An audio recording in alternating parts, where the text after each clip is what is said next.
അഷ്റഫുൽ ഖൽഖ് മുഹമ്മദുർ റസൂലുള്ളാഹി സ്വല്ലല്ലാഹു അലൈഹി വസല്ലം തങ്ങൾ നമ്മെ പഠിപ്പിക്കുന്നു, ഈമാനുള്ളവന്റെ ശരീരം പെട്ടെന്ന് തന്നെ കൊണ്ടുപോയി മറവ് ചെയ്യുന്നതാണ് ഉത്തമം. എന്നാൽ ഈമാൻ ഇല്ലാത്തവനാണെങ്കിലോ അവന്റെ ആത്മാവ് പിടിക്കാൻ വേണ്ടി റഹ്മത്തിന്റെ മലക്കുകൾ ഇറങ്ങി വന്നിട്ടില്ല, അതേ അദാബിന്റെ മലക്കുകളാണ് വന്നത്. അവന്റെ റൂഹ് കരിമ്പടത്തിൽ കുടുങ്ങിയ മുള്ളു പറിച്ചെടുക്കുന്നത് പോലെ ബലമായി പറിച്ചെടുത്തതാണ്. ആ പറിച്ചെടുത്ത ആത്മാവിനെ അതാ അവർ കയ്യിലേക്ക് വാങ്ങുമ്പോ മലക്കുകൾ ഇതിന്റെ ദുർഗന്ധം കൊണ്ട് മലക്കുകൾ ഓരോരുത്തരും പറയുന്നു, ഇങ്ങോട്ട് അടുപ്പിക്കല്ല, എന്നിലേക്ക് കൊണ്ടുവരല്ല. വല്ലാത്ത ദുർഗന്ധം തന്നെ, വല്ലാത്ത നാറ്റം തന്നെ.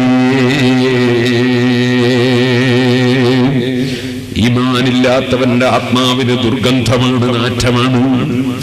ആ ദുർഗന്ധമുള്ള ആത്മാവ് പിടിക്കപ്പെട്ടതിനു ശേഷം മേൽപോട്ടേക്ക് ഉയർത്താനുള്ള അനുമതിയൊന്നും ലഭിക്കാതെ എറിയപ്പെടുന്നു.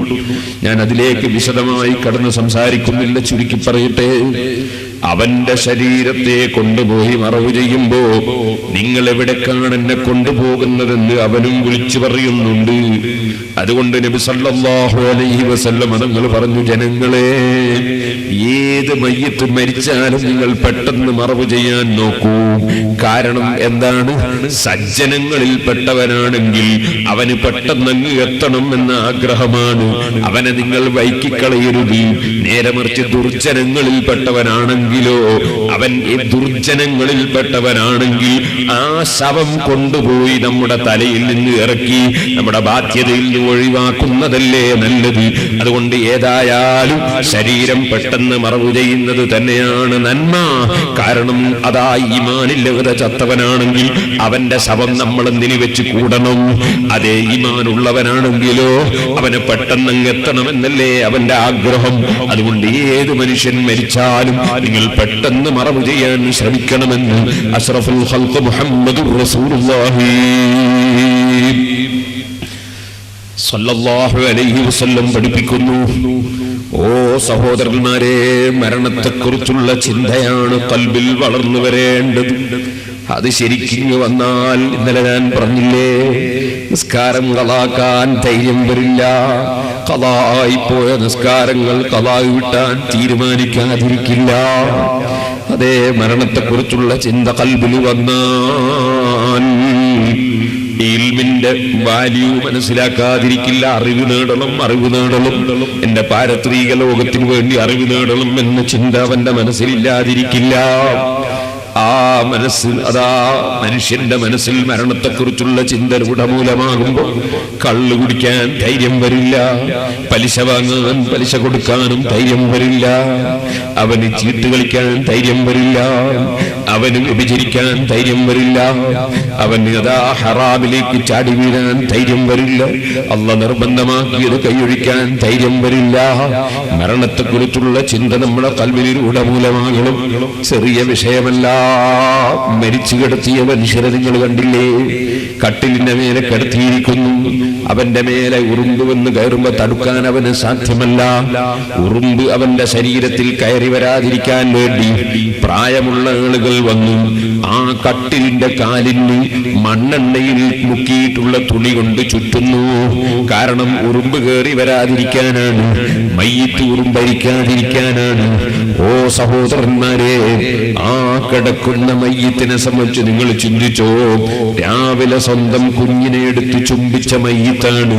2.5 വയസ്സ് 3 വയസ്സുള്ള കുട്ടി, ഒരൽപ്പം വിക്കോടുകൂടി സംസാരിക്കുന്ന പിഞ്ചുമകൻ. ആ പിഞ്ചുമകന്റെ സന്തോഷമുള്ള വാക്ക് കേട്ട് കുറെ എടുത്ത് മടിയിൽ വെച്ച് കളിപ്പിച്ച് ചുംബിച്ച് തിരിച്ചയച്ചവനാണ്. ഇപ്പോൾ അവൻ മരിച്ചു കിടക്കുമ്പോൾ അതേ കുട്ടി തന്നെ ബാപ്പയുടെ സമീപത്തേക്ക് ഓടി വരുമ്പോ പ്രായമുള്ളവർ പിടിച്ചു നീക്കുന്നു. ആ ചെറിയ കുഞ്ഞ് മയ്യിത്ത് കണ്ട് പേടിച്ചു പോകുമെന്നാ പറയുന്നത്. സുബ്ഹാനല്ലാഹ്, രാവിലെ എടുത്ത് ചുംബിച്ച കുട്ടിക്ക് ഇപ്പോൾ നിന്നെ കാണാൻ പറ്റുന്നില്ല. നിന്നെ കണ്ടാൽ ഭയപ്പെടുമ്പോൾ ഈ മരണം അതാർക്കോ വെച്ചതല്ല. എത്ര ആളുകളെ കൊണ്ടുപോയി നമ്മൾ മറവ് ചെയ്തു. പക്ഷേ മയ്യിത്ത് മറമാടാൻ പോകുന്ന സമയത്തും ഞാൻ മരിക്കുമെന്ന ചിന്ത നമ്മുടെ മനസ്സിൽ വന്നില്ല.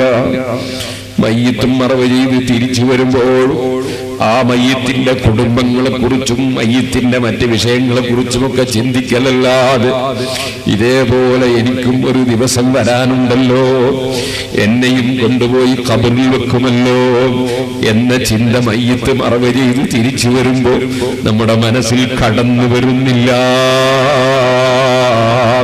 ثم قست قلوبكم من بعد ذلك فهي كالحجارة أو أشد قسوة وإن من الحجارة لما يتفجر منه الأنهار وإن منها لما يشقق فيخرج منه الماء وإن منها لما يهبط من خشية الله. ഓ മനുഷ്യ, ഉറച്ചുപോയ മനസ്സുള്ള മനുഷ്യ, പാറ പോലെ ഉറച്ച മനസ്സുള്ള മനുഷ്യ, നിന്റെ മനസ്സ് മയ്യിത്തും മറവ് ചെയ്ത് തിരിച്ചു വരുന്ന സമയത്തും മനസ്സൊന്ന് പൊട്ടിയില്ലല്ലോ. ഒരുപാട് വാല് കേട്ടിട്ടും നിന്റെ മനസ്സിന് മാറ്റം വന്നില്ലല്ലോ. നീ എന്ത് ചെയ്തിട്ടും നിന്റെ മനസ്സിന് മാറ്റം വരുന്നില്ലല്ലോ.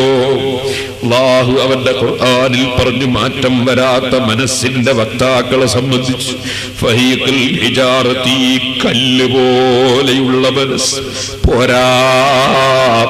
കല്ല് പോലെ എന്ന് പറഞ്ഞുകൂടാ, കല്ലുകളെ കൂട്ടത്തിൽ പൊട്ടിക്കീറി വെള്ളം വരുന്ന കല്ലുകളുണ്ട്. അല്ലാഹുവിനെ ഭയപ്പെട്ട് ഉരുണ്ടുരുണ്ട് വീഴുന്ന കല്ലുകളുണ്ട്. കല്ലുകൾ വല്ലാതെ പേടിച്ച് കരയുന്ന കല്ലുകൾ ഉണ്ട്.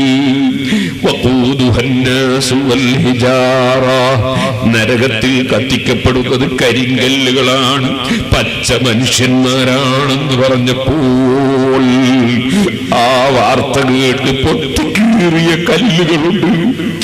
നിൽക്കുന്ന സ്ഥലത്ത് നിന്ന് അല്ലാഹുവിനെ ഭയപ്പെട്ട് ഉരുണ്ടുരുണ്ടു പോയ കല്ലുകളുണ്ട് ചെറുപ്പക്കാരാ. പക്ഷേ നിനക്ക് രണ്ട് കാലും കയ്യും കണ്ണും കാതും ശരീരവും മുഴുവനും തന്നിട്ട് പള്ളിയുടെ തൊട്ടടുത്തുള്ള പീടികകളിലും തൊട്ടടുത്തുള്ള വീടുകളിലും താമസിക്കുന്ന നീ നിന്റെ കാലിന്റെ മേലെ പള്ളിയിലേക്ക് സുബഹിക്ക് നടന്നു പോയില്ല. നീ നിസ്കാരത്തിന്റെ ജമാഅത്തിന് വില കൽപ്പിച്ചില്ല. നീ നിന്റെ മനസ്സ് പൊട്ടിയില്ല. അതേസമയം പൊട്ടിപ്പോയ ധാരാളം കല്ലുകളുണ്ട്. അല്ലാഹുവിനെ ഭയപ്പെട്ട് പൊട്ടിയ കല്ലുകളുണ്ട്. ഇന്ന മിൻഹാ ലമാ യഹ്ബിതു മിൻ ഖശിയത്തില്ലാഹ്.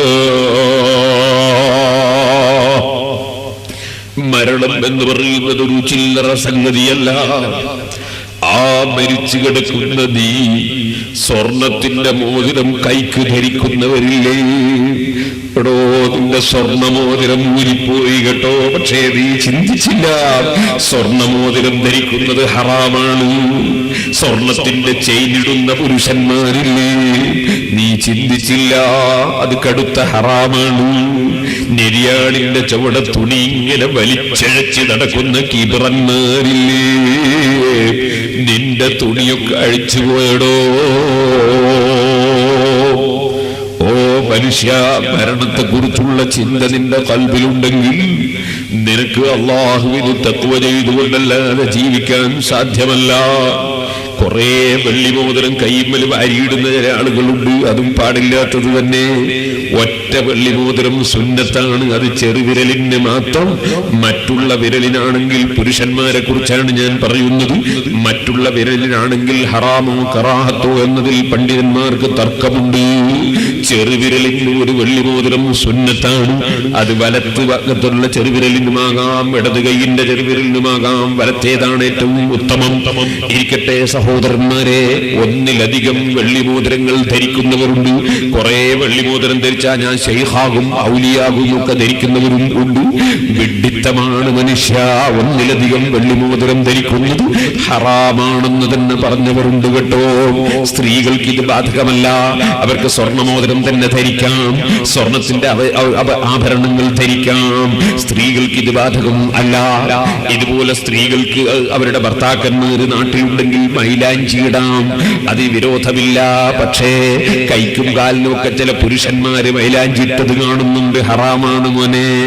നിന്റെ നഖത്തിന് നീ മൈലാഞ്ചി ഇടണ്ട, നിന്റെ കാലിന് നീ മൈലാഞ്ചി ഇടണ്ട. നിന്റെ താടിയും മറ്റും നരച്ചിട്ടുണ്ടെങ്കിൽ ആ നരച്ച താടിക്ക് മൈലാഞ്ചി ഇടുന്നതിന് വിരോധം ഇല്ല. ഇത് ഒരുപക്ഷേ നല്ലതാണ്. അതല്ലാതെ നിന്റെ കാലിനും കൈക്കും നഖത്തിനുമൊന്നും മൈലാഞ്ചി ഇടാൻ പോകണ്ട. അത് സ്ത്രീകളുടെ വേഷമാണ്, അത് പുരുഷന്മാർക്കുള്ളതല്ല. ഞാൻ അതിലേക്കൊന്നും ഇപ്പൊ കടക്കുന്നില്ല, മസ്അല പറയൽ എന്റെ ലക്ഷ്യമല്ല. ഇടക്കൊന്ന് ഓർമ്മ വന്നപ്പോഴെന്ന് പറഞ്ഞതാണ്. ഓ സഹോദരന്മാരെ, നിങ്ങൾ ചിന്തിക്കണം. ഇവിടെ ജീവിക്കുന്ന സമയത്ത് ഹലാലും ഹറാമും മാത്രം ചിന്തിച്ച് ജീവിക്കാൻ മനുഷ്യന് പ്രചോദനം നൽകുന്ന ഏറ്റവും വലിയ കാര്യം മരണത്തെക്കുറിച്ചുള്ള ചിന്ത തന്നെ. അക്സിറൂ ദിക്റ ഹാദിമിൽ ലദ്ദാത്ത്